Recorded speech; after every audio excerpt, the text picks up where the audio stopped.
Swider, born and raised in Michigan. I live in Ferndale now.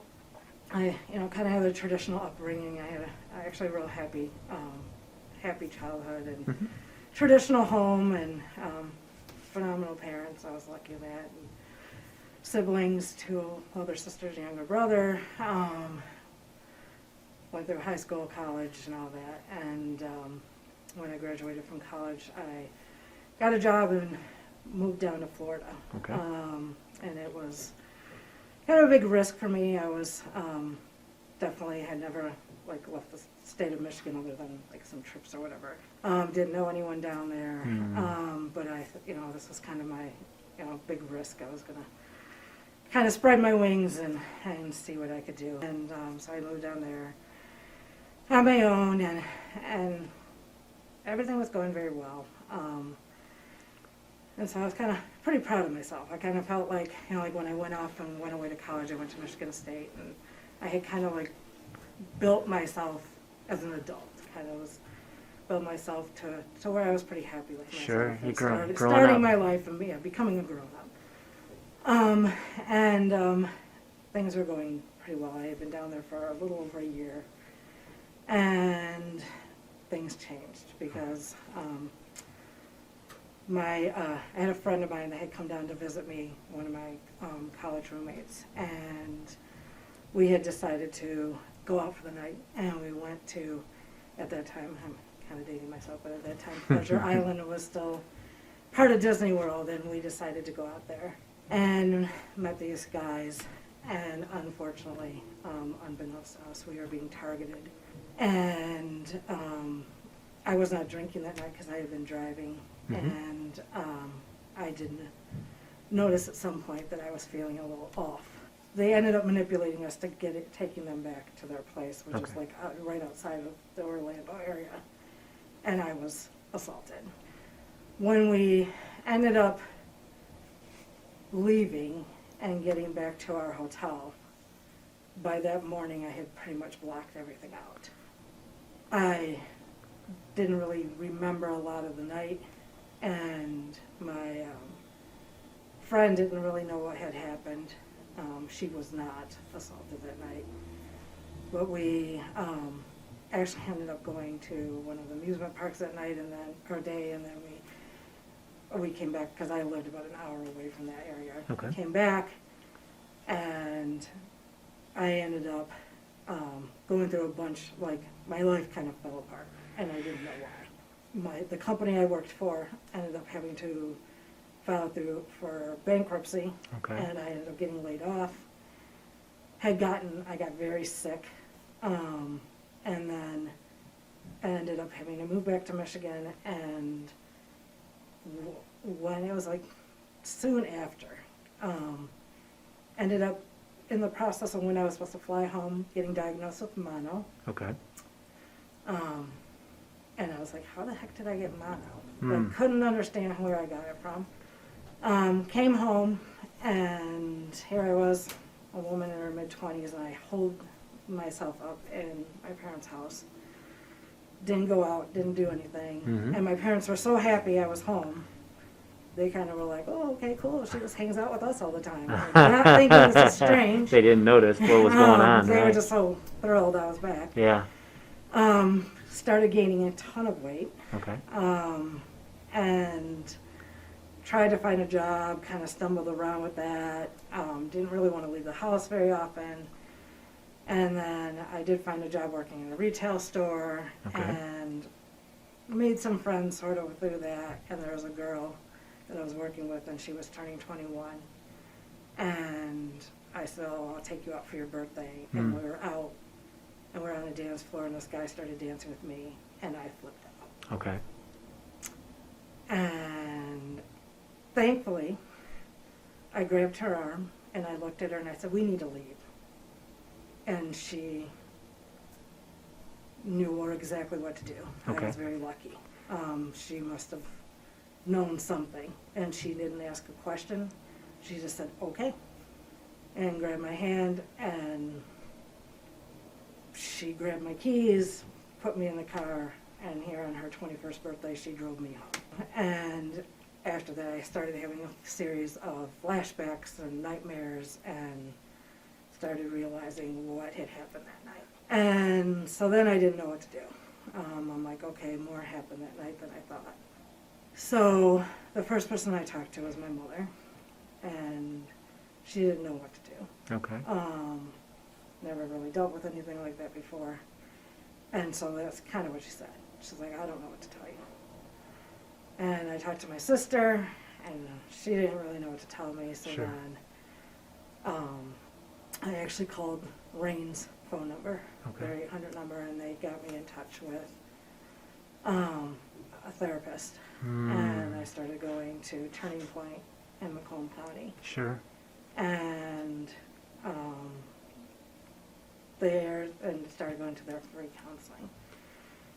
And it was interesting because I have been blessed with therapy in that I said people don't understand when they go through therapy that not every therapist fits not only every person, Mm-hmm. they also don't always fit what you need at the time Right. of your therapy. The therapist I had at that time was exactly what she made me realize what I was going through was normal. Because my whole thing was like, well, wait a minute, why am I felt so out of control, and I didn't understand that because I had never been in that situation before. And so she really like, no, this is totally normal. Totally normal what you're dealing with. And she really helped me kind of like wrap my head around what had happened to me. Yeah. And so I kind of stabilized, and then I started dating. Probably not the best decision in the world,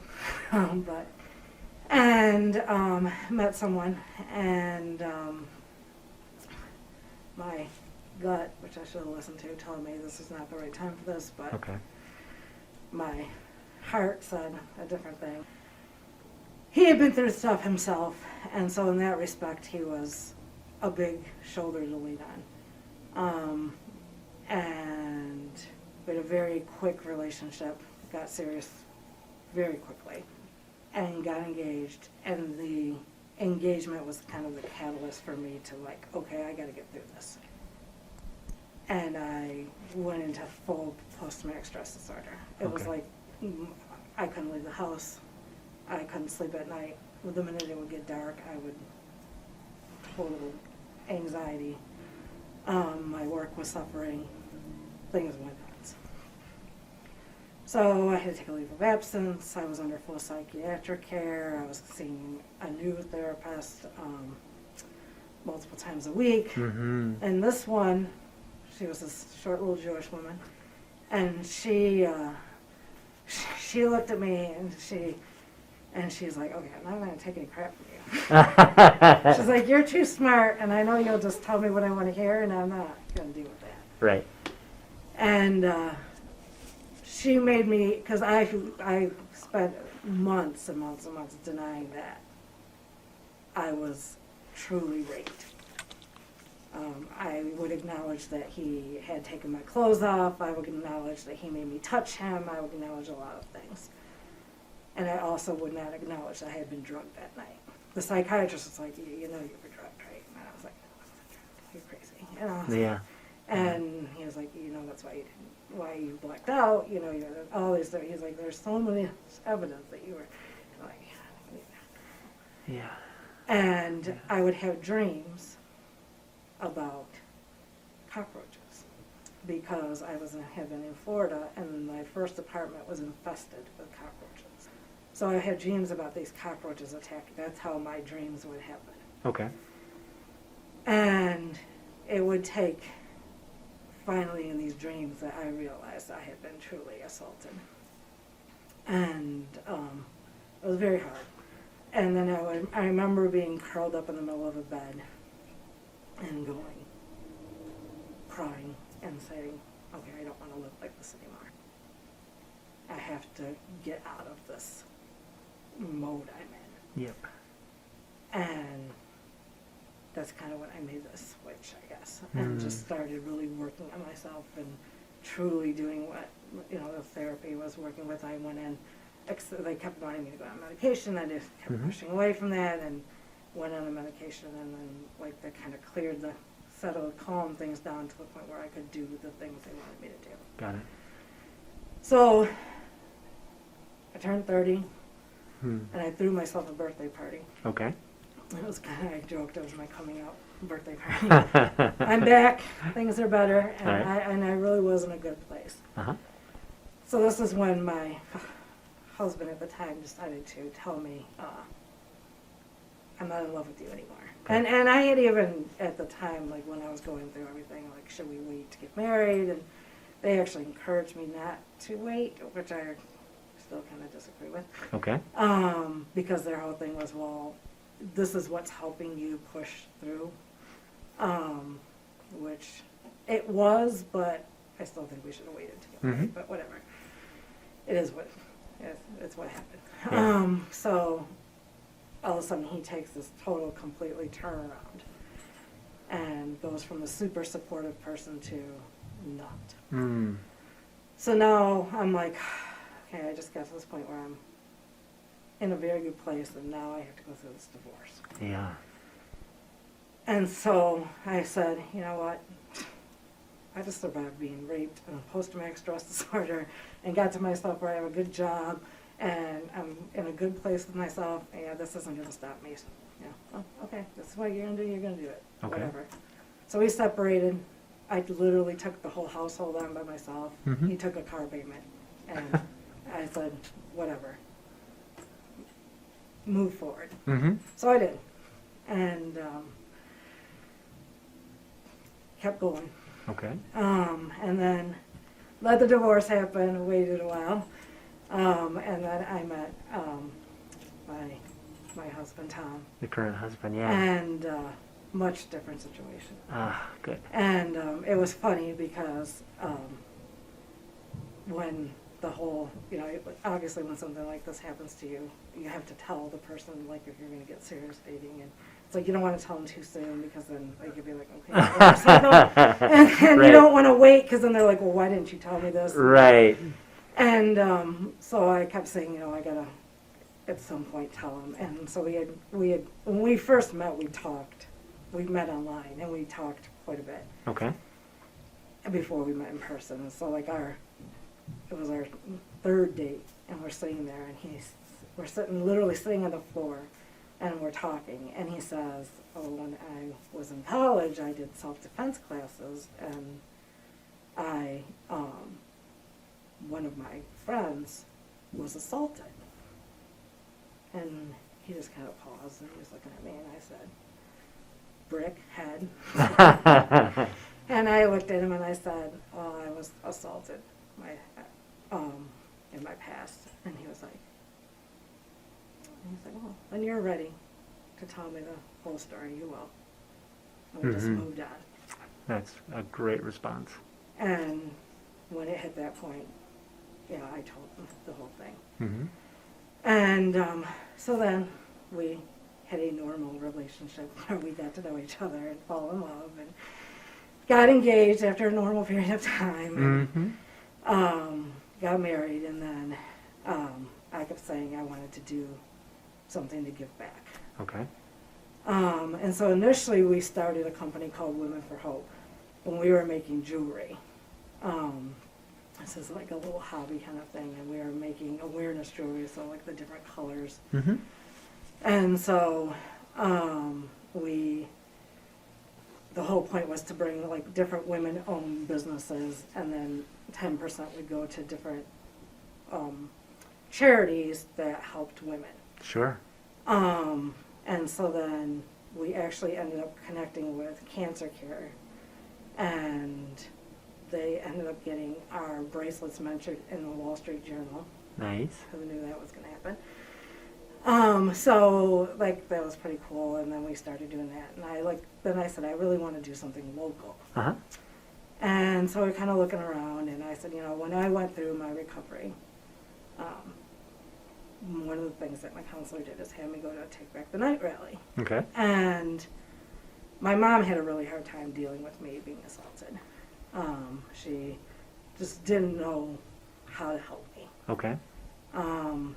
And when I went to my first rally, she came with me. Okay. And it was raining that day. And my mom's one of those people that she just like doesn't go out in the rain. Okay. She's not one of those people, but she always has an umbrella in her car. All right. And so we go through and we do the rally part, and then the march is outside. And I'm all like, and the whole time I'm just like, had sat there and just cried. And so we go and we go and we're going to march, and they have the signs, and she goes and picks the sign up, and I'm like, huh? I said, you're going to march, first of all, in the rain? And she's like, well, I'm here. And I said, you're not going to go get your umbrella? And she goes, well, how am I going to carry an umbrella and hold a sign? And I said, okay. And it was the thing she needed to see, Yeah. that what I was going through, again, like, see that, like, normalize it, like, Yep. understand that what I was dealing with, that other people have dealt with, and it's Sure. hard, and it's, like, to see other people dealing with it, and number one, that you can get through it, and number Mhm. two, that it's not an easy road, and that it's normal to see what I'm going through. And so I had said to my husband, you know, I stumbled on the rally in Ann Arbor, and that they were doing a benefit, and they were looking for donations. Mm-hmm. And so I said, oh, we should donate some of our jewelry. So I contacted them, and they were like, oh, yeah, we definitely need this. And I said, are you guys looking for help, for volunteers? And so they're like, oh, well. And they were kind of like really strange. They were responding to me, and it was like, so I started talking to the guy that was running the benefit. He was the boyfriend of one of the girls running it, and he's like asking me all these questions, and I was just kind of giving him advice. And I worked as a proposal manager in the corporate world in event management, so I have a lot of experience doing this. And my husband works in advertising, marketing, so he knows a ton about this stuff. And so then we go to the benefit, and they give me this huge bouquet of flowers, and all this thank you for all your advice. And I'm like, okay, whatever, guys. Like, I didn't really do anything. Mm-hmm. And so then they have us set up a table with our jewelry at the rally, and so then the next year they're like, do you guys want to run this? And I'm like, whoa, time out. That's not the plan here. And I go, well, how about if we volunteer and we'll see what this entails? Mm-hmm. So they're like, okay. So then we start getting involved and realize that they had, the woman that had been running it, she had health issues, and so she had taken a step back, and it was kind of chaos. So we kind of stepped in, thinking, oh, well, we'll kind of get it back on its feet. And Mm-hmm. then, now here we are. Let 14 somebody years else do later. it. It didn't work that way, did it? So what we ended up doing, and so as I said, when I first started talking to you, that I always wanted to be a mom. Well, I got my kids. Yeah, a bunch of them. A lot of them. Yeah. So now, long story short, we basically have taken over running the Take Back the Night at U of M. And what has started out as this tiny group of, our first year we had 6 volunteers. Take Back the Night is a rally and march, or it's a grassroots movement.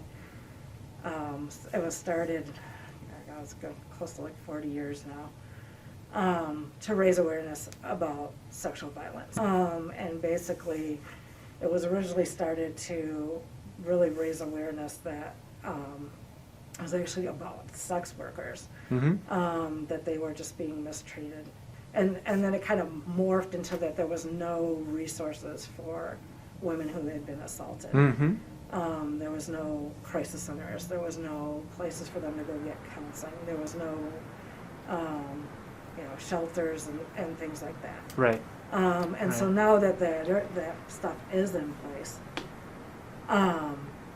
now it's more to get the awareness out there where those shelters are, where Sure. the information is. But it's also, and our theme is always, I always say, we're there to raise awareness about what happens. We're there to give organizations the way to get the word out about what they do. Sure. But it's also, and always top priority is to celebrate surviving. Sure.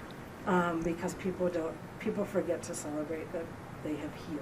Yes. And it doesn't mean that you finished healing, but every little piece along the way needs to be celebrated. You bet.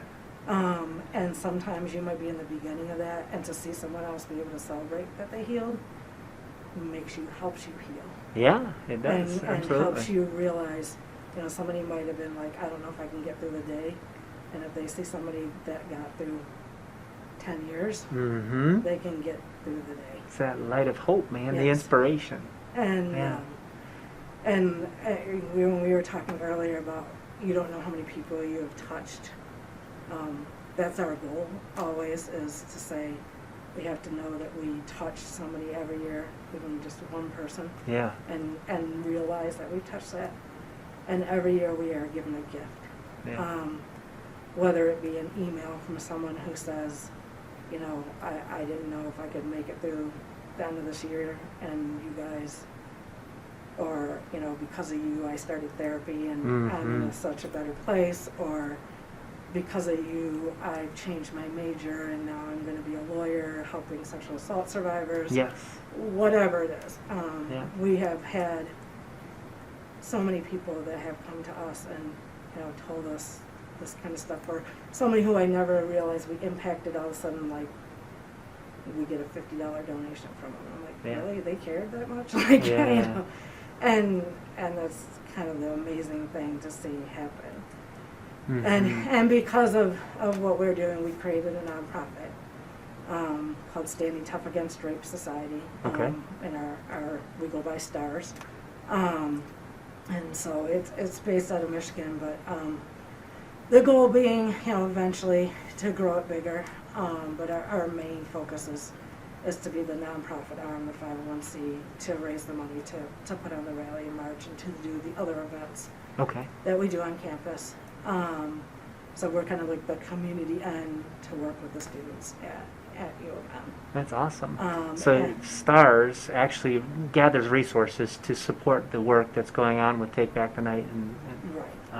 that's awesome. And one of the things that we've learned through these years is it's very important that, because we are not directly connected to the university, we have a student org, so we have access to being able to book it on events on campus. Sure.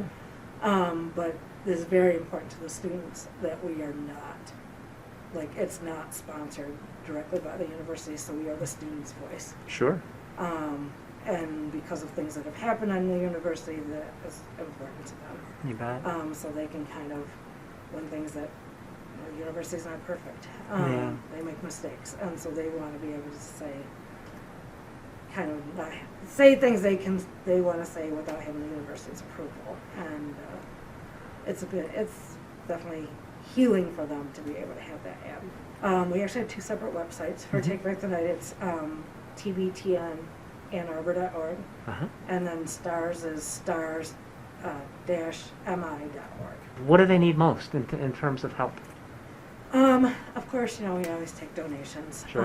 But our biggest thing that I always say is, just getting the word out about our events, especially the rally. Or usually try to do it the first week in April. We are still, even in COVID, we are still planning our rally for this year on April 1st. Awesome. Because the need doesn't stop, right? No. And we are. The plan is to do a hybrid type of event, so we're going to try to do it in person and stream it. Yep. And then we actually are, we're doing two events back to back. On the 31st, our speaker this year is going to be Jacqueline Friedman. 31st of March? Yes, of March. Yeah, she's doing she was an author. Mm-hmm. And so she's going to be doing a virtual book signing. Sure. That'll be all on Zoom, and then she'll be our main speaker at the rally. And it'll be on the diag at U of M. Yeah. And then, so it'll be outside. It'll depend on how many people they'll let us have at it. So. Yeah. But I mean, and the rally itself. I mean, we've had a lot of different speakers and singers and then we have poets and different things, and we've done different themes and things like that. And then after the rally's over, then we march through the streets with our signs. And I don't call it a protest. It used to be, Mm-hmm. and it needed to be. I don't think anyone would look at you and say that they aren't against rape. Right. It's more of, like I said, it's kind of like an empowerment type of thing, just to walk through a city. And I've actually had some people say we should do it during the day, and I'm like, just take back the night. You lose a little bit of the impact, We right? should be able to walk around at night and Yeah. feel safe. Just to walk through the streets, literally, is important, and it's empowering, and to yell and stand and say this is wrong. There's something about that. Agreed. Being able to do that. And that's actually my favorite part, is because as we walk through, people join us. Mm-hmm. And and there's always those people like, oh my God, I didn't know this existed, and can I find out more, and I want Yeah. to come back next year. Yeah. But I mean, that's I would have to say, like, if my life accomplishment, like, if something happened to me tomorrow, like, I could say, I took this horrible thing that happened to me. Yeah. It was a horrible thing, and I always feel like recovery's never that straight line. It's that circle. And I kind of found my way out of it. And, there's that story I'm sure you've heard about, where the guy falls down into the hole, and, help me. The priest comes by and throws the prayer in, and the doctor comes by and throws this in, and then the friend comes in and climbs down the hole. And what did you climb in the hole for? Now we're both down here. And the friend says, but I know how to get out. And I feel like that's what I am, that, Mhm. I've been there, and Yes. I know how to climb out. Yes. And, I can help you get through there. And maybe the way I did it might not be the way you do it. Right. And that's okay. And you don't have to do it the way I did it, but me being involved with all these different people, I can help you, like, steer you in the direction that, well, I know this person, they might be able to help you. Oh, yeah. Yeah. You Yeah. can connect them. And, I always say there's not a right or wrong way to heal, as long as you're not being destructive. If somebody has been assaulted, the shame, the guilt, the fear, all of those things you feel can keep you, make you feel like you're the only person who's ever experienced it. What's the first thing you would advise them to do? I think the biggest thing you do is you have to get help. You have to go Yeah. to somebody that you trust. You can't keep it in, because if you keep it in, that's what I did for a long time. Like I said, I gained a ton of weight. Yeah. I became very, like, inside myself, Mhm. and that's not healthy. I think that's when you start doing things that aren't healthy for you. Right. I think you really do need to reach out and get help from someone, whether if you don't have someone around you. There are the 800 numbers. Mm-hmm. Rain's numbers 800-656-HOPE. They have time. If you go to rain.org, you can go and get help on there. They even have text apps where you can talk to somebody if you don't feel comfortable speaking to somebody. Mhm. You can talk, text, emails. There's help online, things Mhm. like that. But I do think you have to reach out. You do. You can't keep it bottled up.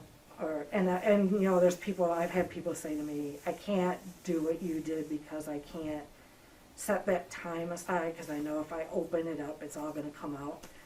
Usually when you hit a crisis, when you're holding stuff in, it all comes out. Wouldn't you rather deal with it when you on your terms Yeah. than when you have no control over it?